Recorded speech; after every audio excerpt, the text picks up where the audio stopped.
let's start with Echo Fox. The contracts of Keith, Looper, Froggen expired, and they elected not to re-sign. Apparently, they're electing not to re-sign any of those guys, not renew those contracts, and... Okay, that's fine. They got someone good in mind, so that's fine. Right. There must be a lot of these guys who they're looking at to bring onto the team.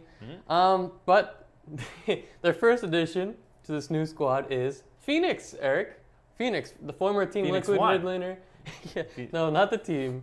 The Korean mid laner, Fenix.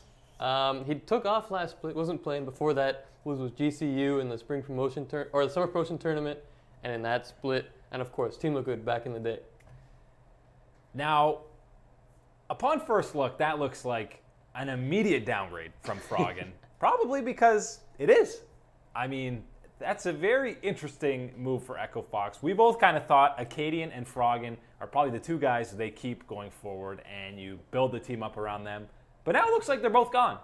And they're keeping some of these guys who were subs last year, it sounds like, possibly. They might not end up keeping them, but they're still on there. Maybe going to fill out their challenger team. But I don't know about Fenix in that mid lane. I mean, this guy hasn't played in the LCS in a pretty long time, and even towards the end, he was a little bit underwhelming on Liquid. So if I'm doing early power rankings when half the teams don't have any rosters, I'm putting Echo Fox at 10 right now.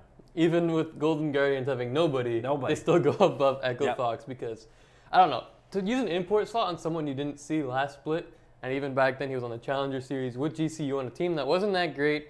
Again, he was probably one of the better parts of that team, but still overall, you look at that roster and it's like, I don't know. And Fenix just, again, you mentioned the Team Liquid days.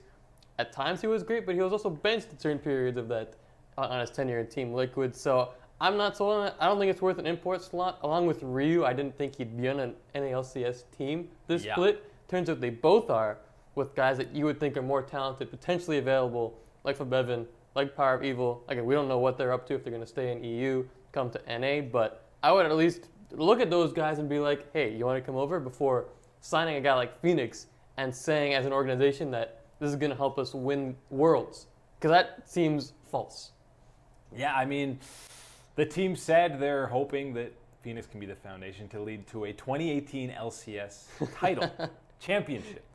Yeah, I don't know if that's necessarily going to be the case. Maybe they did reach out to some of these guys, and maybe the asking price was too high. Maybe they got Fenix at a discount price or a cheaper price, which I kind of hope they would have if they were getting him. But I mean, maybe the rest of this roster is something very interesting. Maybe they're saving up a bunch of money that they maybe saved on Fenix for some other guys. But yeah, that's already using up an import slot. And there's still some mid laners out there. Febevin's been rumored, as you talked about. Power of Evil. High's still around, although again, High and Fenix might be a little comparable. But High's communication is a lot better. And even a guy like Keen, I mean, Keen, maybe Fenix is better than Keen, but just the fact that Keen is domestic, I'd probably rather have Keen than Fenix even in the mid lane.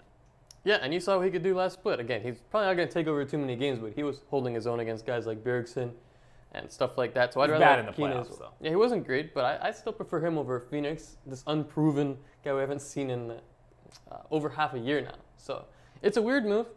I don't love it. And again, the ESPN report said that he would be looked at as someone who would be the starting mid laner.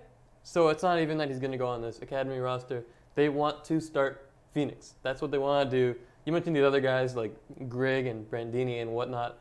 I'm sure they'll be on the academy team. I hope they're on the academy team, because if that's the roster they're rolling out, I'm disappointed in what they've accomplished going into LCS with the whole franchising thing. So rough start. I don't love the move, but they seem to be pretty okay with it. Yeah, I just don't understand why you would pick him over Froggen if they're both going to be taking up an import slot. Maybe Froggen wanted out.